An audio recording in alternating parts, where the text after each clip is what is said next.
আসসালামু আলাইকুম। আলহামদুলিল্লাহ, আমাদের খামারে আরো একটি নতুন খামার অথবা নতুন ঘর যুক্ত হলো। তো এখন প্রশ্ন করতে পারেন, ভাই এই খামারটা মূলত এখন কিসের? এই খামারটি হচ্ছে বাচ্চা ব্রুডিং এর জন্য আমরা তৈরি করেছি। অর্থাৎ হাঁস, মুরগি এবং কোয়েল পাখির যে বাচ্চা আমরা ইনকিউবেটরের মাধ্যমে ফুটাচ্ছি, ওই বাচ্চাগুলিকে ব্রুডিং করার জন্য আমাদের একটা ঘর প্রয়োজন, যেটা আমাদের ছিল না। তো আলহামদুলিল্লাহ, বাচ্চাগুলি ওঠার আগেই আমরা ঘরটি তৈরি করে ফেলেছি। এই ঘরের মধ্যেই হচ্ছে আমরা মূলত আমাদের কোয়েল পাখি, হাঁস এবং মুরগির বাচ্চাগুলিকে ব্রুডিং করবো। অনেক হয়তো বুঝবেন না যে ব্রুডিং আসলে কি জিনিস। বাচ্চা যখন ফুটে বের হয় তখন ওই বাচ্চাগুলিকে আলোর নিচে তাপ দিয়ে রাখতে হয়। তো এই সিস্টেমগুলিকে ব্রুডিং সিস্টেম বলা হয়, বা ছোট থেকে ওরা 3-4 দিন পর্যন্ত যে ঘরে থাকে ওই ঘরটাকেই ব্রুডিং এর ঘর বলা হয়। তো আমরা সেটাই মূলত তৈরি করতেছিলাম। এরকম কোনো ঘর আমাদের খামারে নেই। এটার কারণ হচ্ছে আমাদের খামারে যেসব ঘরগুলি আছে ওগুলি মাচা সিস্টেমের ঘর। ওই ঘরগুলিতে ব্রুডিং করা যায়, তবে অনেক কষ্টসাধ্য একটা ব্যাপার, যে কারণে খুব সহজে যাতে ব্রুডিং করা যায় এই জন্য আমরা এই ঘরটি তৈরি করেছি। যদিও ভিডিওতে ঘরটি তৈরি করতে আপনারা দেখেছেন 3 থেকে 4 মিনিটের মতো, এই ঘরটি তৈরি করতে আমাদের সময় লেগেছে প্রায় 8 থেকে 9 দিনের মতো। এই 8 থেকে 9 দিনের মধ্যে যে ফ্লোর সিস্টেমটা আছে, আমরা এটাকে ফ্লোর সিস্টেম করে করেছি, মানে নিচে ফ্লোর দিয়েছি। কারণ ফ্লোর যদি আমরা না দিই,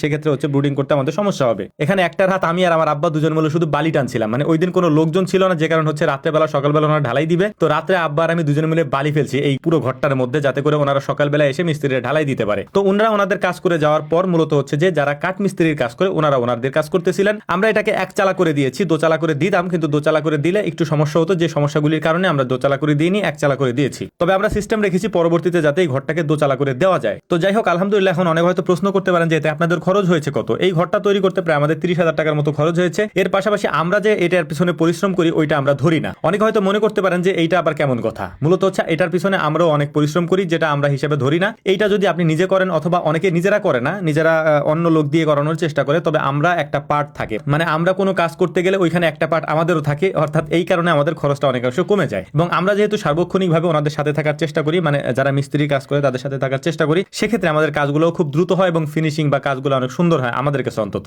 তো যাই হোক, আলহামদুলিল্লাহ, আমাদের ঘরটা এখন দৃশ্যমান, মানে মোটামুটি একটু দাঁড়ায় গেছে। এটা দেখতেও এখন খুব মাশাআল্লাহ বেশ ভালোই দেখাচ্ছিল আর কি। তো একটা বিষয় আপনাদেরকে বলি, অনেকে হয়তো বলবেন যে কতটুক বাই কতটুক, মানে এটার মাপ কতটুকু। আসলে আমাদের বাড়ির ভিতরে বা আমাদের খামারের ভিতরে যতটুকু জায়গা যেখানে ফাঁকা থাকে, আমরা সেখানে ঘর উঠানোর চেষ্টা করি। ওইরকম ভাবে আমরা কোনো ঘর মেপে তুলি না, অর্থাৎ যে গতানুগতিক যে মাপের ঘরগুলি আছে ওইরকম আমরা তুলি না। এই ঘরটা ধরেন আপনি 11 হাত বাই 12 হাত, মানে আমরা হাত মেপে দিছি, ফিট মেপে দিই নাই। এই জায়গাটাতে কোনো গাছগাছালি ছিল না, ফাঁকা জায়গা ছিল, যে কারণে হচ্ছে এখানে আমরা কোনো গাছগাছালি কেটে সেখানে আমরা কোনো ঘর তৈরি করি না। যে জায়গা ফাঁকা থাকে ওই জায়গায় তৈরি করার চেষ্টা করি, তবে একটা প্ল্যান অনুযায়ী, মানে এখানে একটা ঘর ওইখানে একটা ঘর, এরকম আমরা কখনো কোথাও করি নাই। তো আলহামদুলিল্লাহ, মোটামুটি আমাদের ঘর কমপ্লিট হয়ে গিয়েছে। এখন আগামী কয়েকদিনের মধ্যে এই ঘরের মধ্যেই হচ্ছে আমাদের প্রথম যে কোয়েল পাখির বাচ্চাগুলি আছে, ইনশাআল্লাহ যদি ওগুলো ফুটে বের হয় ইনশাআল্লাহ, তাহলে ওই বাচ্চাগুলোকে প্রথম আমরা ব্রুডিং করবো এখানে। তো যাই হোক, ওনাদের কাজ প্রায় শেষের দিকে, ওনারাও এখন চলে যাবেন। তো আমাদের বাড়িতে ওনারা অনেক দিন যাবত কাজ করেন। এটা হয়তো অনেক ভিডিওতে আপনারা দেখছেন যে মিস্ত্রিরা আমাদের বাড়িতে কাজ করতেছেন, বিশেষ করে কাঠ মিস্ত্রি যারা আছেন তারা অনেক দিন, মানে বছরের বেশিরভাগ সময় প্রায় আমাদের বাড়িতেই থাকে আর কি। তো যাই হোক, ওনাদের কাজ শেষ হয়ে যাবে আজকে। ওনাদের